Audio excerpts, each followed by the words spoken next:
Okay. I just think it's gonna work here. What's weird is you can't it's like you don't know for sure if it went live. I think we should be live. Yeah. Okay.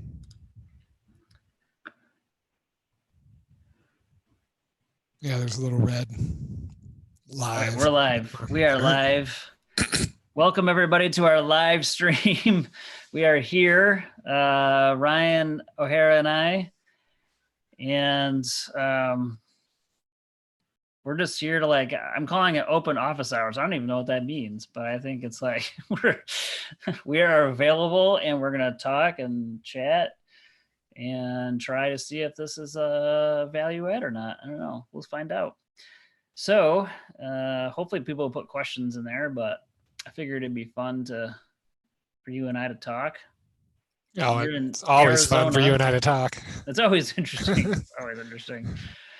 Ryan is the former Chief Revenue Officer at Northern Arizona. He is, I guess, recently on the market. So yeah, that's new. Yeah. Excellent. And I guess we could take questions related to revenue cycle, what it's like to be a VP of rev cycle at organization these days.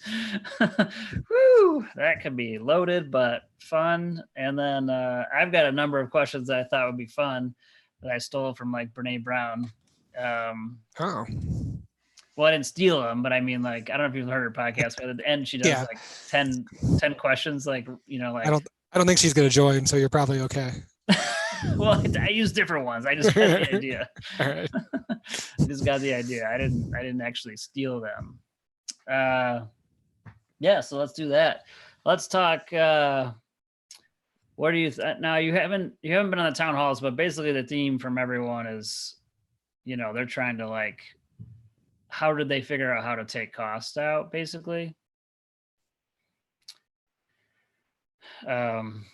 And so I think that would be one thing right off the bat is people are trying to figure that not only did they had to send people home in 72 hours, right? They're trying to figure out how do I take cost out. The obvious thing is they gotta furlough people or lay off people, but question is really how do you take cost out in a larger framework? So I mean, I think it's hard when you're having to do it in a hurry, because I think, and I would maybe contend that now is not the time for the revenue cycle to really be trying to cut operations, given the cash flow problems that everybody's having across the country. But I think what I would say about this whole COVID-19 pandemic is it's causing people to, what I would say, rush and make rash, fast, unthoughtful decisions based on just, the lack of revenue coming in and that kind of thing. The way that I have had success, I'm not saying there's a right way or a wrong way to do it, but I do think a quick way is a really bad way to cut costs, because I do think you have to set up the process. I think you have to have the process in place. You've got to have the structure in place. You got to have the architecture and infrastructure in place, and you can't do that in 72 hours, certainly. But, I mean, you and I have quite a bit of experience of kind of cutting cost over time, and that's the way you do it. And so that when the situation arrives, you're not in a place where you're trying to make rash decisions. I mean, we at NAH, I think we had went from an infrastructure of 60 less people over 5 years than we had 5 years ago. And that's the way you do it, because if you just rush to try to eliminate cost, and let's face it, the biggest one of that, 70% of most organizations is labor. It's not going to, I think, end very well. And I think you've got a time right now where you could actually, in a weird way, I think stress can build a lot of constituency if you deal with it the right way. And if you don't, I think you're just going to alienate people. Yeah, you didn't take out 60 people overnight. That is you change process. You figured out how to lean it down. It's But how many of us have been in part of situations where you're like, cut 10%? You're like, oh, okay. Like, I think. yeah, you're right. So we didn't need Susie. We just had her for no reason. Right. So, So yeah, yeah, they're in a tough spot too, where it's like they got to take cost out. So they got to figure out how to take cost out. And if you're going to have to do it, and you have to do it quick, and that is a situation, and I'm not trying to turn a blind eye to it. You can't ignore the line item that represents 70% of your cost. It has to. If you're going to take copious amounts of cost staff to offset the 40 to 60% of revenue loss that most health systems are experiencing, you can't ignore the 70% of cost. But I just think there's a strategic way to do that, right? Right. I know of a health system that has had told people, here's the deal, between now and the end of May, we need you to take this much time off. Now do it however you want, work it out with your leaders. But then I've heard of other health systems saying everybody has to take a day off a week, or everybody has to give this. And to me, the former probably builds more constituency, because it's okay, we understand this is a tough time, you all understand this is a tough time, let's do this in a non descriptive or prescriptive way, and let you let's treat you like adults and figure out how Yeah, you guys all want to do this. And then if you want to take 9 days off at a time and that doesn't affect operations, then more power to you. Right. Yeah, be flexible. All right. Chris asked a good question on the board. He said, since everyone, in quotes, since everyone does AI and machine learning, etc., would love Ryan's perspective on what is actually working out there. So the air quotes. As a VP of wrestling, you probably heard like every single company you work with come to you. I think one of the funnest things, and our shared good friend Jeff Means probably taught me this talk track, is nobody's really doing AI. There's some people doing maybe some robotic process automation, some algorithms maybe, yeah. But it's funny because I like kind of you know me pretty well, so I like kind of taking vendors on who say AI. I'm like, you're not doing any damn AI. Come on, let's be honest. But what I do think that this kind of emergence of RPA and machine learning has done, and what it certainly has done for me in my former life, was helped with that, approximately 60 folks of cost takeout. And by no means should you wear that like a badge of honor, because you're disrupting people's lives, you're disrupting people who have given. But the mandate for me as an employee of an organization, which is what I was to do what's best for the enterprise, not necessarily what's best for Sally, using the analogy you made earlier. So back to the main question. I think there is, and I think we have proven it specifically, that there's at least 40% of just redundant work that a machine can be written to do. Again, not a machine as in AI, but a machine can be written to do this kind of redundant work at upwards of probably 80 times the speed that a human being can process it over and over and over again. Now, having a person do that over and over again is very similar to me of when they first started making Model Ts or whatever. You live in Detroit, you know this history better than I do, but it was all humans at that point, right? Yeah. Boom, boom, boom, boom, boom. And that's really, in the CBO especially, that's boom, boom, boom. It's assembly line work. And now if you go to a Ford plant, I've seen the pictures. I've never been on the floor of a Ford plant, but there's a lot of robots and machines doing the work that a human used to be able to do, and that allows them to make cheaper, faster, quicker, probably better cars. And the same way with AR is the implementation of RPA allows us to get claims out quicker, get paid quicker, create a better, obviously, throughput and adjudication experience for our customer, which is ultimately, to me, what you have to do at the end of it is you got to create a better seamless experience for your customer. Right. Yeah. I think you're spot on. I think everyone's using that term because it's popular, because it's hot. Right. But But we're only in the early stages of what even that would even potentially look like. Oh, for sure. Like early stages. Jeff might be the farthest along, like I think as far as like building the black box that figures out what accounts need to go, what can happen to what accounts. Like, and they've just written rules. They've written, thousands of thousands of rules to make that work. That's not necessarily artificial intelligence.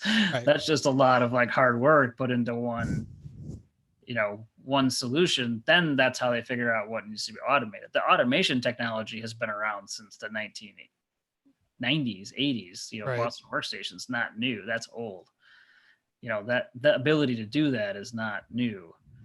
I think there's a number of companies just claiming that they're doing. There's one in particular I won't mention, but there's one in particular naming more than one. It's like they're in thousands of hospitals doing all this automation. It's like, really, what they're doing is they're going to them like, what can we automate for you? It's like, geez, if they had one programmer in India, they could probably figure out how to do that. That's not the complicated part. Complicated part is figuring out actually what needs to be automated and how you can do that repeatable without having someone to step in all the time. Right. So I think there's, and then Michael, I know at Partners, those guys are working on, coding AI and automation. I think they're getting farther along, but as Michael says, you got to have people watching it all the time, making sure it's not going down the wrong rabbit hole and making wrong decisions based on, an algorithm that got to, and then it kept going in wrong direction. So that's like constant, and I do think that's the future. I think the future, like you're saying, I think the future relies in, you're going to have a bunch of people then in the US that's going to handle the most complex issues, making sure the machines are doing what they should be doing. And that's still going to require, a lot of knowledge, but the basic stuff is probably automated and the stuff in between's probably offshore, to be honest. And I don't know what other way you can do it without that's going to take enough cost out. Yeah, I think eventually the stuff in between is going to be automated too. To what Michael's doing out of Partners, right? Is I don't think we're more than a decade away from a lot of claims going straight from physician documentation to bill adjudication without a person even having to do anything. Now, there's going to be more complex stuff in there that's always going to. There's always some that's going to require some human intervention, but totally. The idea that what a doc dictates or documents could flow all the way to a claim, drop, bill, and get paid isn't by any means out of the realm of the imagination. Right. It's not. Nope. I mean, that's what I was working on in dental. Now, dental's a little bit easier, but that was the thing we were going towards, is like, we're going to have a few people in the States, a lot of, some people over in India, and then eventually automation technology to help us automate the rest. Mm-hmm. And the people that are here are going to be super knowledgeable. Yeah. I mean, if a great follow-up rep is worth their price in oh my gosh. gold. But you want to leave those great follow-up reps to do stuff that's, kind of up to their pay scale. Super hard, right? Yeah. Yeah. Yeah, I think especially with sending people home, I don't know, I made this point in a town hall, was like, I go, guys, you think about it, like, David is not competing. David could go steal Kelly's best person tomorrow who's in Texas and he's in Indiana. Yeah. Like, because he's not competing anymore with a local market. He's competing with any market because it doesn't matter anymore. If all your people are home, then you have to be thinking like, oh, I can get the best talent because I can just go get it. So the engagement level on how you're going to retain the best people, because they're all going to be remote. I know not everyone's thinking that, but eventually they're all going to be remote. Yeah. People aren't going to want to come back, and that's just the way it's going to go. It would seem like you're competing with anybody. And then the leap to like offshore some stuff is not very far. If people are already home, Susie's not there down, the next cube, it's much easier to be thinking about ways. CFOs are going to think that way right off the bat. Because I think a lot of CFOs like to just walk down the corridor and get down to the billing office and talk to Susie. Susie's not there, so it's like it's going to be much different. I don't know. I haven't known at least too many CFOs who spend a lot of time in the business office, but maybe there is a comfort in the idea that you could if you wanted No, to. it's the comfort. Yeah, it may not even if they walk down there. Right. It's the comfort of knowing like they're just down the hall, or they're in the basement, or they're in this building and they're my people. I own them. There is a little bit of that. I mean, and this is no shot against the CFO. It's just like feeling comfort that you control it. But they're home, and it would feel even a little bit different. It feels a little bit easier leap to go to. Yeah, maybe we don't have to have it. I just talked to a group just the other day. They're like, well, we got our service center in, Wichita. I don't know. I mean, I'm making up it. Doesn't matter. We've got people here. It'd really be great to have this person here. And I was like, really? Like, you want a person to move their family to a place that you probably don't even need people at, right. Nor do you need a building. Like, that doesn't make any sense to me. You should be thinking 4 years from now, what does it look like? Because it's not going to look like you're describing. They're not all going to be in Wichita in some building with popcorn being made at 5:30 in the morning, like, and a potluck every other day. I'm sorry, but those are common things. That's cool. It's not a stereotype if it's true. It's not a stereotype. It's just true. Yeah, I mean, I do think the old machine, right? And we've talked about the machine before, is going to have to adapt to this, because I had said for 3 years, I had 3 different subsets: my business office and coding operations for the ambulatory side, my CBO, and my access center, the call center for all the scheduling and authorization work throughout the health system. None of those people needed to be on campus or in a space. They could all be working from home, and all that stuff isn't any harder than coding or transcription to figure out productivity with. And I think it's just this idea of like, well, that's not how health systems work. I'm like, but it's going to, and this pandemic has proven it. Right. All right, we got a couple questions. Chris, thank you for the multiple questions. I think Chris might be our only listener. That's cool. Thoughts on how we collectively take authorizations and centralize with one independent entity? Ooh. He says, I know, wishful thinking. What does he mean by, can you authorize with one central entity? Well, I'm thinking he means maybe there's like a third party. That is interesting. Maybe there's a third party like vendor that handles authorizations for everybody and works with all the payers. That'd be interesting. Well, I think you could. I mean, I don't think anyone's doing that, are they? I don't think anybody is. Not that I'm aware of, but Chris, you might be onto something. You've heard you've heard me say this before, Ben, is until we decide that the relationship between us and payers isn't adversarial, nothing's really going to change. Right. And so because we are still adversarial, there might be a market for a third party. But if we weren't, I don't think there would be a market for this independent third party, because we and payers would just agree that the stupid game that we pay that raises our cost and raises their cost, never mind what it means for our cost that we then push on in terms of charges or whatever to our customers, and the cost they then push on in the form of premiums to their customers, what it does to all that. It certainly doesn't make it go down or even it certainly makes it more expensive. But before I left, I was actually United of all people. We were working on data that that's so disparaging. Right. We have good friends United, Dustin. We do. And that's why I was working with United, is because the guy's name that came. Rob. Yep. Yeah. And so I think that foundationally, if the payers and providers agreed that this game is stupid, we could actually change it without any independent third party and just say, let's share data.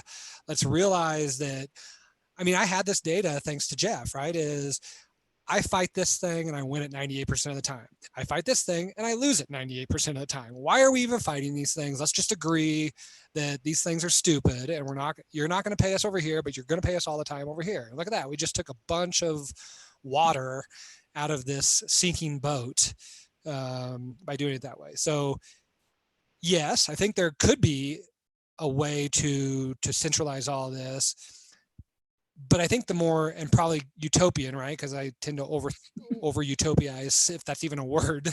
Things. Someone verify that. That's amazing. We're using that. I'm pretty sure that's not a word, but the point is if we could change that relationship, we could change that authorization BS that we're doing. Yeah, I think. Well, I think you're right. I think the utopia is like what you just described. I think that's like the ideal. I do think there's like, I mean, an example would be like EHR was for a long time did that kind of work. They'd work with they do on the clinical side, but they'd work to make sure the person, was either odds or they would be doing some of that work. I think on a much larger scale, I mean, the one benefit of a company doing it is they get really efficient at it. They know how to, they could automate a lot of that process for a hospital and making sure they get it, but they would just have to figure out how when they get burned, they didn't get the auth the right auth or something happened. Whose fault is it? But I think there's an opportunity there. All right, we got more questions. That's a good one. All right, Sean, our good friend Sean Lilly says, payers, Ryan's favorite subject. So we were talking, he did before we were talking about it. Any thoughts on how they're handling claims now versus pre-COVID ? Throwing up more denials ? So I know that some of my peers across the country have not seen any slowdown whatsoever.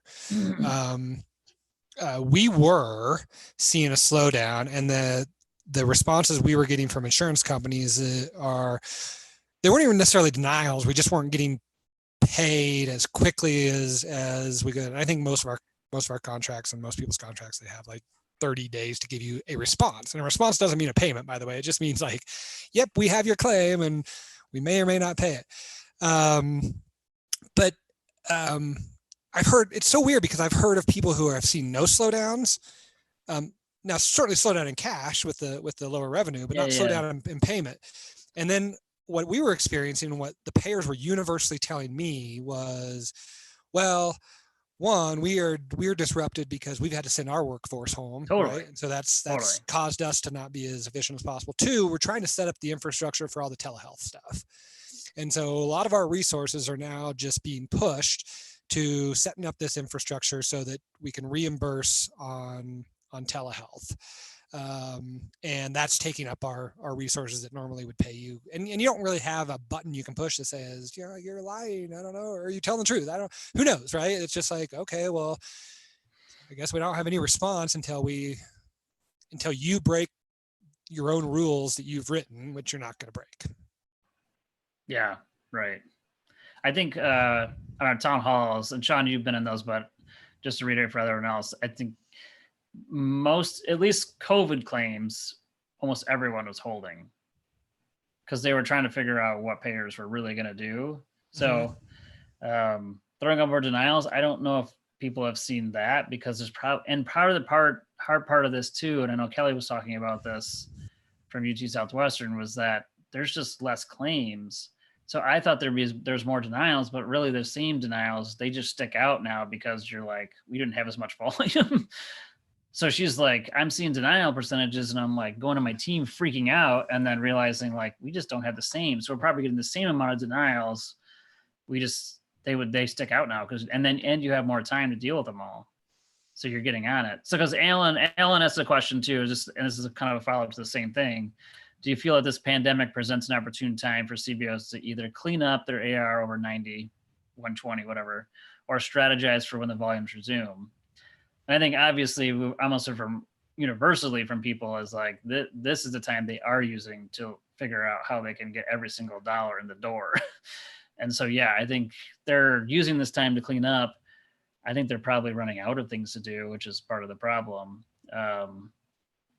And yeah, strategizing the volumes resume. I think what we talked about earlier, not Ryan, I'd be curious to know your thoughts, but I think strategize as far as how can you reduce the cost now, even knowing volume's going to come back at some point? How can you restructure your infrastructure so you do have a lower cost per transaction? Well, I certainly think you can if you use this time to liquidate agings. And I can't remember the name of the person who asked the question, but right. So I think we were running at about 17% over 90. 5 years ago, that was 43% when I got there. But what if you could use this time to get that down to 10? Well, then there's this 7%, right? That you wouldn't, if you could hold it at 10, that's 7% of claims that you wouldn't be necessarily reworking over time. And so conceptually, that might mean you could do that with less people because there's less work. I think the problem with most CBOs or revenue cycles that I've seen, both in consulting and in day-to-day operations, is people have a hard time holding that, right? Is holding that line. So if you get to 10%, it just seems like, well, 2 years later, we came back and it was 43% again. And then we had to hire somebody to work it down. And I think that goes back to my point of where you've got to start collaborating with payers, because otherwise the water level just continues to want to rise. And I don't think it's ever going to change again until that paradigm changes. But yeah, conceptually, if you worked things down, you'd have less work to do, right? And that would require less people. Yeah, but the problem has always been like the post office, where it never stopped. In this case, right, it slowed way down, and so it looks like it's stopping. But the volume comes back. You gotta, like to your point, I just think you gotta have the infrastructure ready to handle that volume. Or you use this slowdown to find out where the areas for automation are, right? And you could build more automation into the process, right? So right, we have less work to do, but you know what we do have time to do is really analyze the data to where our inefficiencies lie and where we could build bots to do automation that we haven't in the past. And look at that. Now we're back, we're at 10% and we've automated 30% of the work. And now we don't need these 4 follow-up reps anymore. Right. Yeah, absolutely. All right, we haven't got any more questions. Let me start rattling off. I told Ryan I was going to do some Brene Brown style questions at the end about Ryan. So these are totally random. Totally random. Can't wait. Are you ready for these? I'm ready. So this is just really for me. I don't care about anybody else. All right, what book are you reading right now? What's on your nightstand? Oh, I'll actually grab it. Oh, because it's funny that available. It's funny that you mentioned that. Daring Greatly. Right? This is totally unscripted. That's amazing. That is amazing. It's right here. That's amazing. All right, so we know that's on your book. All right, what's a pet peeve? What's your number one pet peeve?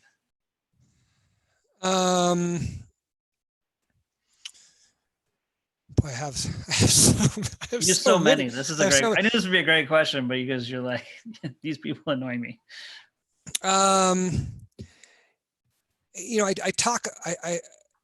So I'm going to give you kind of a quick answer, but it'll probably be longer than you wanted to. But so this pet peeve I used to have is people who classify themselves. It's still I have it. Is classify themselves as leaders, but also say I just need to be told what to do, when to do it, and how to do it. Right. And so I used to call these are people who look upward instead of inward. And, I think as we came out of the PTSD that was accretive, I took a long time and a long good stare in the mirror and said, who am I? Who do I want to be? Right. Because I left that place. I would say I was an asshole when I left that place. And I knew I was, and that's why I left. Right.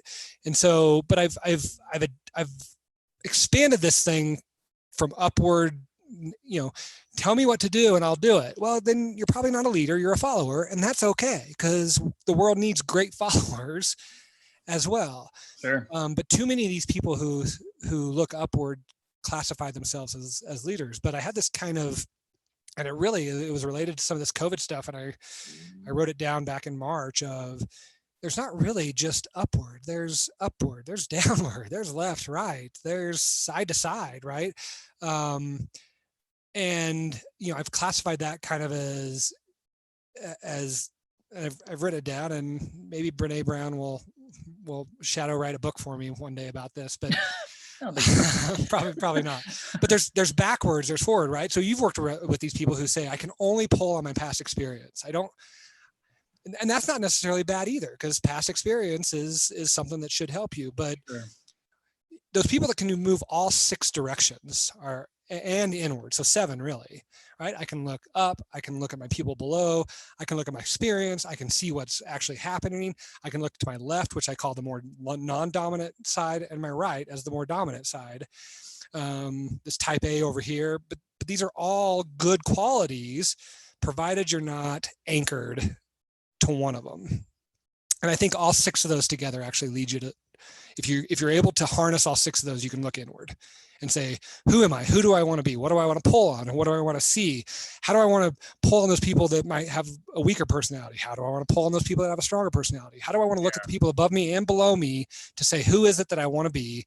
But I think people get so myopic and they say, there's this, you know what I did 20 years ago? That's what's going to make me successful now. And healthcare does reward that. Healthcare absolutely rewards what you did 20 years ago.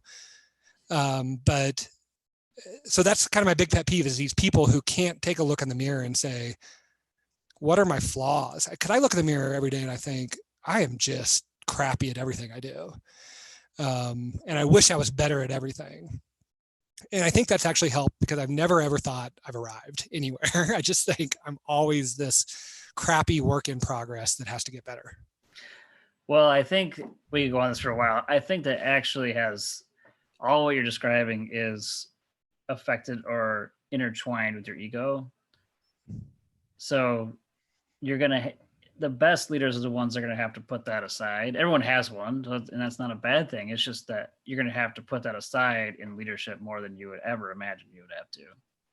Because for nerds to go back from experience to like forward, you have to be able to take that and just kind of put yourself, just to the side. I mean, I love it. It's great. And it's this simple thing. And it's funny because Mel and I were talking about this weekend, of this simple, and I've been saying this for years, is there's this simple quality that is so hard for some people, which is, you know why we succeeded? It's because of you. Do you know why we failed? It's because of me. Right. And if you do that with your teams, that's, if you can push your ego aside, it's the easiest thing to do. All credit goes to the team. All fault goes to me. You that's what a good genuinely believe that, though. You got to genuinely believe it, right? Because some people will say that they don't really believe that. I think Mel is a classic example of like, he really believes that. That's the way he leads. That's the way he leads his teams. That's what he genuinely thinks that. So he's easy to follow.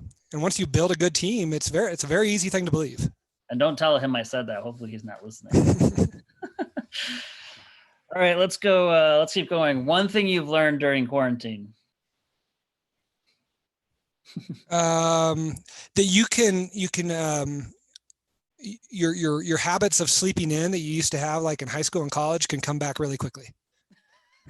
like the old like getting up at 5:45 and 6 is now replaced by getting up at like 7:30, and it happens it happened like really quick. It was great.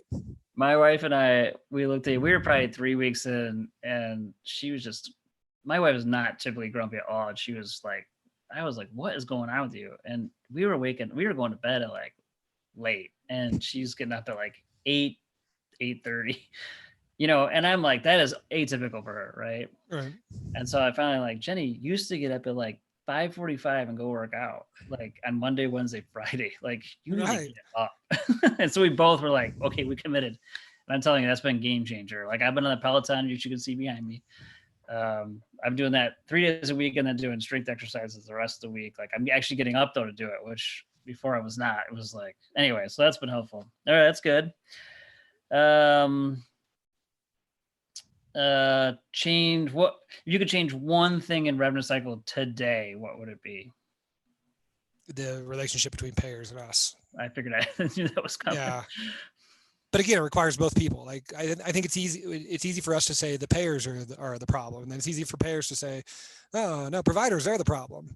But the truth is, we're both inefficient in what we do, and until we realize that we're both to blame, nothing's really going to solve it. All right. So What's the first thing you want to do after the quarantine ends? Quarantine ends tomorrow. Everything's reopened. What do you do? Um, go somewhere. I'd take a trip somewhere with the kids, and I mean, it's fun. It's great hanging out with them, but it's also like, well, we get to hang out at the house. Maybe Again. again. And so it would be go somewhere fun for a while with the kiddos. We should go. Yeah, I like to go to that ping pong place again when we were in Scottsdale. Yeah, that was That was blast. good. I think I beat you at ping pong if I remember correctly. You did. All right. Finish the sentence. Okay, this is I don't. This is my favorite. This might be a good one. I don't know. Okay. Do you remember the book? You give a mouse a cookie, he'll want some milk to go with it. Do you know that book? If you give him if you give a moose a muffin, he'll want some jam to go on it. Do you know this whole series of children's books? No. Well, it's like a vicious circle, right? Like it keeps going, and if you give him this, he'll want to do this, right?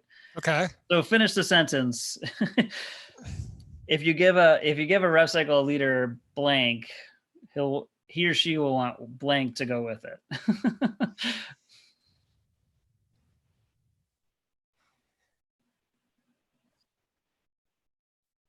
Well, okay, I'd say with most revenue cycle leaders, I'd say if you give revenue cycle leaders a problem, they will want employees, FTEs to go with it. The immediate first answer for most healthcare people is we need people. We need more people. And that's just proven to be the reason why we're so cost ineffective amongst many, many, many other reasons. But yeah, I think if you give traditional revenue cycle leaders a problem, their answer is more people. Awesome. All right. What's something that people often get wrong about you? So I think I'm you know me pretty well. I'm incredibly direct. And so I think people tend to think that I'm kind of a jerk because I'm really, really direct. When the truth is you've heard my 7 leadership principles, but the very first one is say what you think, mean what you say. So I think when I say what I think and I mean what I say, people tend to sometimes, and I could polish that up a little bit. No doubt. That's an improvement I can do. Is I don't need to be maybe so brash in the way I say things. But my point of that is I want you to know exactly where I stand. And I think I'm doing you a favor by saying exactly what I think, the way I'm thinking it, so that you know exactly where I stand. I'm doing you a favor. and that can be perceived as this guy's a jerk. Totally. Okay. No, that's good. I agree with that. Last show that you binged and loved. You've had a lot of time to watch shows. I really haven't hardly been watching any TV, despite being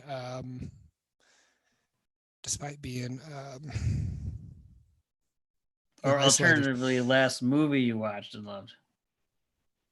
Oh, I watched Parasite last week. Fantastic.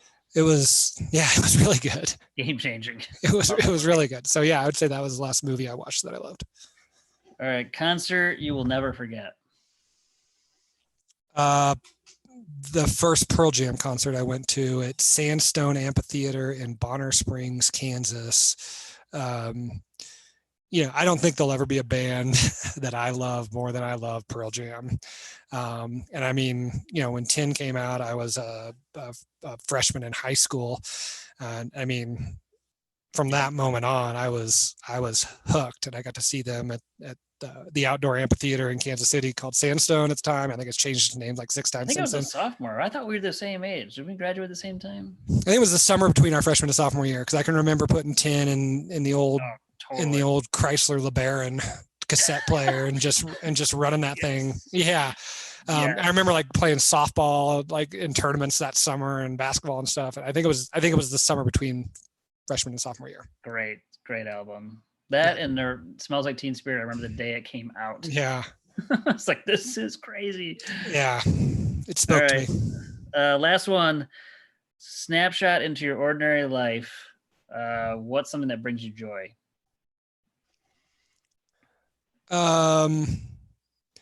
The time with my kiddos where it's not like making dinner, getting dressed. Like, I mean, bath time's okay, right? But it's those times where it's like we're all outside, they're riding their bikes, or they're out playing some game, and I'm throwing passes with my oldest Keegan or something. It's just those times where it's not a task, it's not a job as part of being the parent, but it's more that I can kind of be a kid.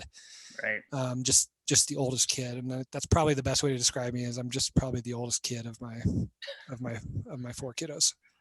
Awesome. That was my list. All right. Well, I think that was good. I mean, I don't know. I had fun. It was fun. I don't know about anybody else, but You said it was going to be fun, and that was. So thank you. all right. All right, let me stop everyone. Thanks everyone for coming. I will end the stream somehow. Thanks, everyone.